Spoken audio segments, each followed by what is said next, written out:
मेरे प्यारे बच्चों, आज के सेशन में एक नई वीडियो के साथ हम पढ़ने वाले हैं प्रीपोजिशन।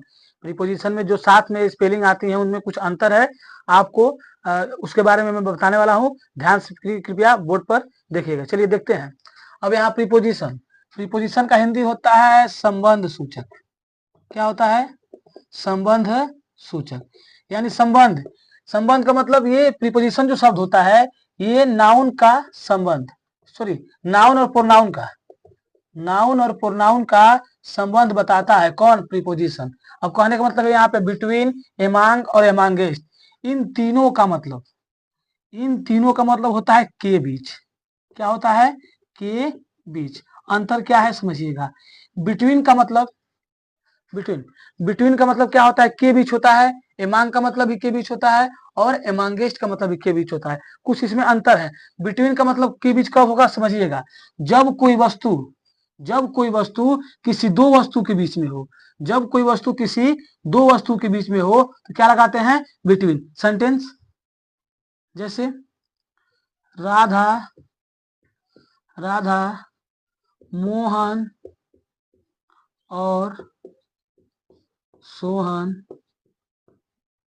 के बीच, के बीच खड़ी है, के बीच खड़ी है। देखिए यहाँ के बीच आ गया। अब यहाँ भी बताया मैंने बिटवीन कब लगाएंगे? जब कोई वस्तु या व्यक्ति किसी दो वस्तु या व्यक्ति के बीच में हो। कैसे बनेगा इसका? Radha, Radha is standing, Radha is standing. Between क्या हो जाएगा?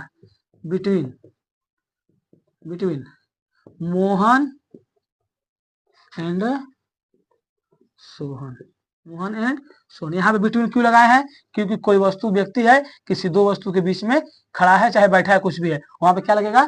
बिटवीन। ये रहा बिटवीन। अब एमांग का मतलब क्या होता है? एमांग का मतलब के बीच होगा। एमांग का मतलब के बीच होगा, लेकिन थोड़ा सा अंतर है इसमें कि जब कोई वस्तु किसी दो वस्तु से अधिक, दो वस्तु से अधिक हो लेकिन उसको हम गिन सकते हैं। क्या कर सकते हैं? गिन सकते हैं। वहां क्या लगाते हैं? एमांग। जैसे मैं बच्चों के बीच, बच्चों के बीच पढ़ा रहा था, पढ़ा रहा था। अब देखिए यहाँ बच्चों के बीच, अब ये बच्चे हो सके तो दो से अधिक होंगे, उनको हम गिन लेंगे। यहाँ दो नहीं बोला, यहाँ सात और दो बोल दिया है। जब कोई वस्तु किसी दो वस्तु के बीच में होगी तभी हम बिटवीन लगाते हैं। एमांग कब लगाते हैं? दो से अधिक होना चाहिए और उसको हम गिन सकते हैं, तब क्या लगाएंगे? एमांग। इस सेंटेंस को देखिए क्या हो जाएगा? I am teaching, I was रहा था, I was teaching, I was teaching among, I was teaching among the children, among the children. ये रहा एमंग। एमंग कब लगाएंगे? दो से अधिक होना चाहिए और उसको हम गिन सकते हैं।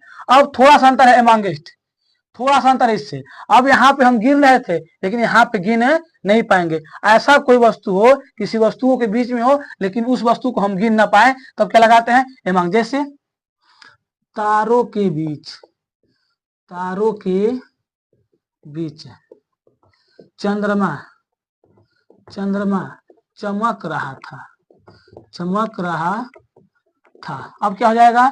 The moon, the moon is shining, the moon is shining amongst, amongst the stars.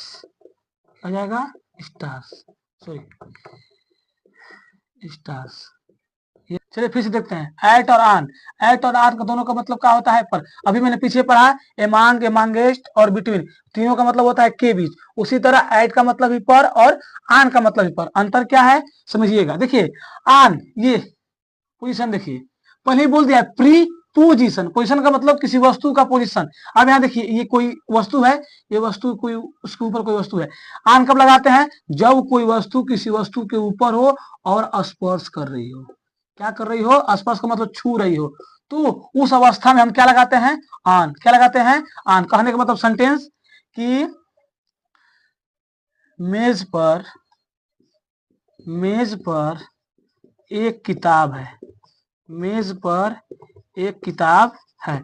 अब मान लो कोई मेज है, इस पर एक किताब है, तो इमेज पर कोई वस्तु है, जब कोई वस्तु किसी वस्तु के ऊपर हो और स्पर्श कर रही हो तो वहां पे हम क्या लगाते हैं, ऑन। तो क्या पहले बनेगा, एक किताब है, there is a book, there is a book. अब मेज पर, अभी मैंने बताया ना कि ऑन मतलब क्या होता है, पर। कब, जब कोई वस्तु किसी वस्तु के ऊपर हो और स्पर्श कर रही हो तब। तो there is a, sorry, there is a book on the table, on the table, ये रहा। यहाँ ऑन क्यों लगा है, क्योंकि कोई वस्तु है, किसी वस्तु के ऊपर है। मेज के ऊपर क्या रखा है, किताब रखा है, तो जरूर होगा, जब मेज होगा तो उस पर किताब क्या कर रही होगी, स्पर्श कर रही होगी। अब देखिए एट, एट का मतलब पर होता है।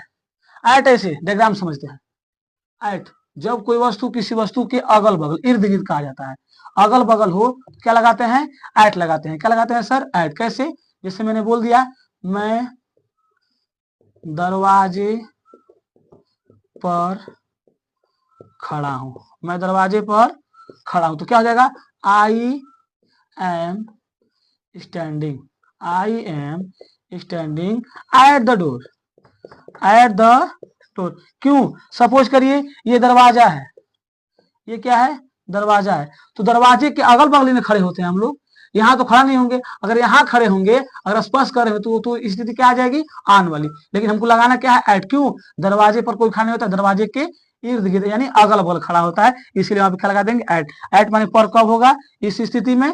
आन माने पर कब होगा, इस स्थिति में। मुझे पता होगा कि मेरा पढ़ाई हुआ आपको बिल्कुल समझ में आया होगा। पूरा वीडियो देखने के लिए धन्यवाद।